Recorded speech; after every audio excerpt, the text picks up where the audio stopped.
SIR নকৰোঁ বুলি কোৱাৰ পাছতো এতিয়া স্পেচিয়েল ৰিভিজন বুলি মাজত আইটো নাইকিয়া কৰি স্পেচিয়েল ৰিভিজনৰ কাৰণে তেওঁলোকে সিদ্ধান্ত লৈছে। এইটো নিশ্চিত যে হিমন্ত বিশ্ব শৰ্মা এবাৰ অসমৰ মাটিৰ পৰা বিজেপি উৎখাত হ'ব। সেইটো কথা তেওঁলোকৰ বহুত ইণ্টেলিজেঞ্চ আছে নহয়। কেইবাটাও ইণ্টেলিজেঞ্চ এজেঞ্চি আছে, চেণ্ট্ৰেল IB আছে, SB আছে, NIA ইণ্টেলিজেঞ্চৰ কামটো কৰে, ৰয়ে কৰে।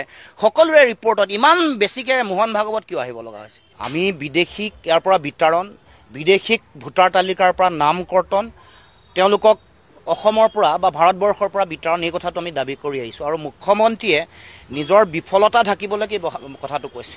কাৰণ ৰাষ্ট্ৰীয় নাগৰিকপঞ্জী উন্নীতকৰণ কৰিব নোৱাৰিলে কোনে নোৱাৰিলে? বিজেপি চৰকাৰে। যদি উচ্চতম ন্যায়ালয়ৰ নিৰ্দেশনা তদাৰকত হৈছিল, তেওঁলোকে কৈছিল যে যি 19 লাখ মানুহৰ নাম কৰ্তন হৈছে, এইটো সংখ্যা আৰু বেছি হ'ব লাগে বা আৰু বিদেশী আছে, যিটো কথা সদৌ অসম ছাত্ৰ সন্থাত থাকি আমিও ছাপোৰ্ট কৰিছিলোঁ যে হয়, যে ত্ৰুটিপূৰ্ণ হৈছে আৰু বিদেশী নামযুক্ত ৰাষ্ট্ৰীয় নাগৰিকপঞ্জী হৈছে। বিদেশীৰ নামমুক্ত আৰু ত্ৰুটি নোহোৱা, ত্ৰুটিহীন ৰাষ্ট্ৰীয় নাগৰিকপঞ্জী উন্নীতকৰণৰ কাৰণে চৰকাৰৰ যিটো প্ৰয়োজনীয় দায়িত্ব, RGI কেন্দ্ৰীয় চৰকাৰৰ পৰা RGI অসম চৰকাৰৰ পৰা যিখন এফিডেভিট দিব লাগে, শপতনামা দিব লাগে, তাত তেওঁলোকে দেখুৱাই দিব লাগে। কাৰণ উচ্চতম ন্যায়ালয়ৰ নিৰ্দেশনাত তদাৰকত যেতিয়া উন্নীতকৰণ প্ৰক্ৰিয়া হৈছিলে, কাৰ্যকৰী কৰিবৰ কাৰণে যিসকলে দায়িত্ব পালন কৰিছিলে সেইবোৰ ৰাজ্য চৰকাৰৰ অধীনৰ বিষয়া কৰ্মচাৰী। গতিকে ইমপ্লিমেণ্টিং এজেঞ্চি বা গোটেই কামটোৰ লগত জড়িত হৈ থকা গোটেই বিষয়ববীয়াসকল ৰাজ্য চৰকাৰৰ অধীনৰ, আৰু কেন্দ্ৰীয় চৰকাৰে ইয়াত পুংখানুপুংখভাৱে তেওঁলোকে নিৰীক্ষণ কৰিছিলে। গতিকে তেওঁলোকে এই কামটো নকৰি এইটো ব্যৰ্থতা ঢাকিবলৈকে সাম্প্ৰদায়িকীকৰণ কৰিবৰ কাৰণে এইবোৰ কথা কৈছে। কাৰণ বিদেশী মুক্ত ৰাষ্ট্ৰীয় নাগৰিকপঞ্জী আমি বিচাৰোঁ।